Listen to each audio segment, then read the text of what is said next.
Sepanjang hidup kita akan bertemu dengan berbagai jenis manusia yang memiliki pengalaman dan luka batin berbeda. Pengalaman, pola asuh, dan luka batin itu membentuk kepribadian kita. Selama ini mungkin kita tidak menyadari sudah berapa banyak orang yang kita temui, dan orang-orang tersebut meninggalkan kesan mendalam pada jiwa kita, bahkan sampai bisa membentuk kebiasaan baru pada diri. Saya termasuk manusia yang lambat menyadari hal tersebut. Sebelumnya saya menganggap semua manusia baik, sampai akhirnya saya bertemu dengan seseorang yang meninggalkan luka sangat dalam. Setelah berhasil melepaskan diri dari orang itu, saya mulai memahami tentang koneksi-koneksi jiwa yang sangat mempengaruhi pertumbuhan kejiwaan. Sejak saat itu, saya mulai berani memutuskan siapa-siapa saja yang berhak masuk dalam sirkel hidup saya, dan siapa saja yang harus saya hindari. Semakin kesini, saya menilai bahwa semua orang datang kepada saya sebagai pelajaran yang akan memberi kebaikan diri, terlepas apakah dia memberi rasa sakit atau kebahagiaan.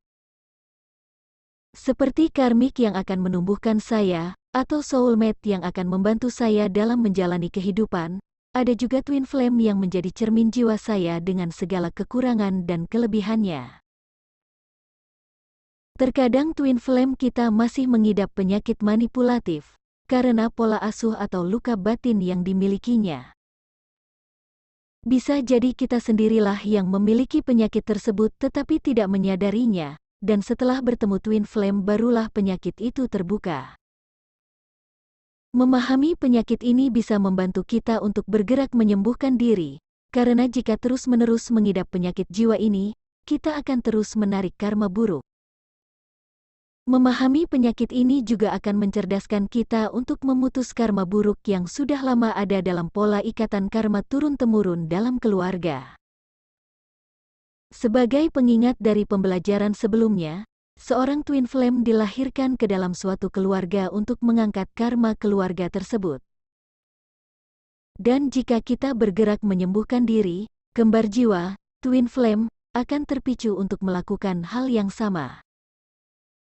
Berikut ini ciri sifat manipulatif yang sebaiknya kita pahami sebelum terlambat.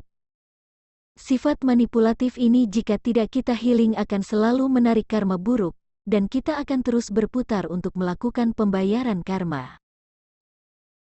Pertama, selalu menggunakan penyangkalan, kebohongan, informasi yang salah dan kontradiksi untuk membuat kita meragukan kewarasan diri sendiri, ingatan, dan persepsi kita. Contoh, kita sangat marah karena pasangan yang ketahuan berhubungan dengan orang lain. Dia akan melakukan pembelaan dengan mengatakan bahwa kita terlalu berlebihan menanggapi hal tersebut, sekaligus menambahkan alasan bahwa kita sendirilah yang memberinya peluang untuk berselingkuh, karena kita terlalu sibuk dengan pekerjaan dan sudah tidak memperhatikan dia lagi. Yang sebaiknya dilakukan, melepaskan diri dan menjauh. Kedua, selalu merasa menjadi korban.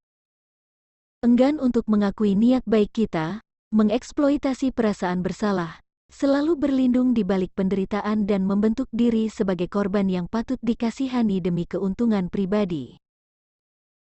Contoh, pasangan kita ketahuan melakukan sesuatu yang sangat fatal, tetapi dia mengatakan kepada kita bahwa yang dilakukannya bukan kesalahannya, tetapi teman-temannya lah yang selalu mengajak untuk ikut berpartisipasi, seolah dia adalah korban dari paksaan dan dia tidak berdaya menolak, padahal dia adalah manusia dewasa yang mempunyai hak untuk memilih. Yang sebaiknya dilakukan, jangan terlibat secara emosional atau lepaskan hubungan. Ketiga, menjebak dengan rasa bersalah. Memakai cara agresif pasif untuk mengingatkan kita tentang sesuatu yang buruk yang pernah kita lakukan, sebagai cara agar kita harus terus menebus kesalahan tersebut.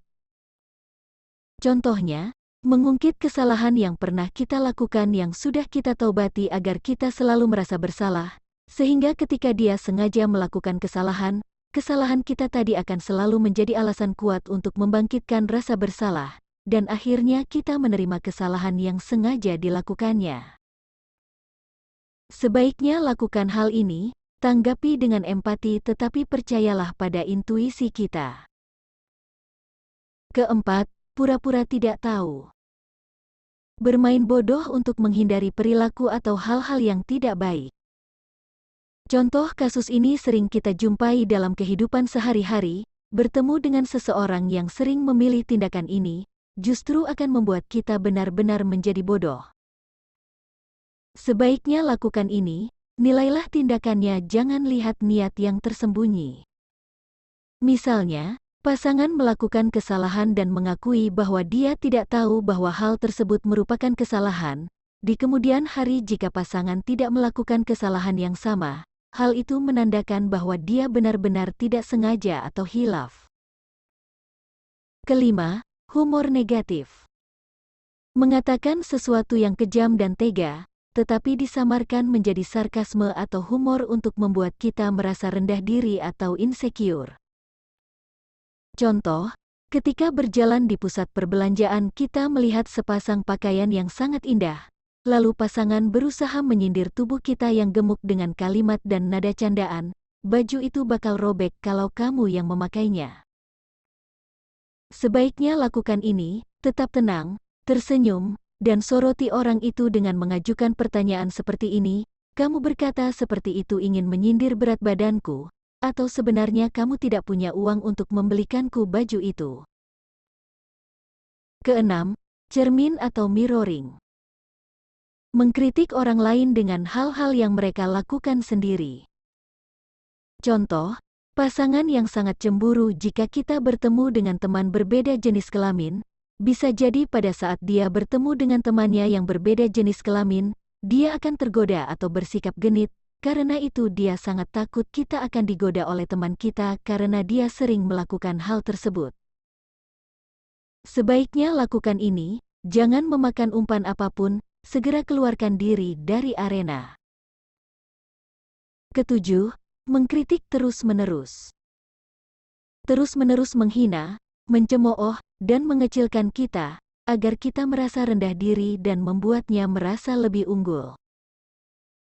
Penyakit jiwa ini paling banyak terjadi di sekitar kita. Kebanyakan orang yang mengidap penyakit ini akan selalu menemukan kejelekan orang lain, dan sengaja membicarakan kejelekan itu kepada orang lain, dengan maksud bahwa yang benar dan paling pintar hanyalah dirinya.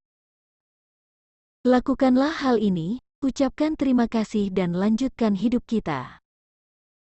Catatan, perlu diingat dalam menilai sifat manipulatif dari seseorang, harus dilihat apakah perbuatan dilakukan berulang-ulang atau sudah menjadi kebiasaan.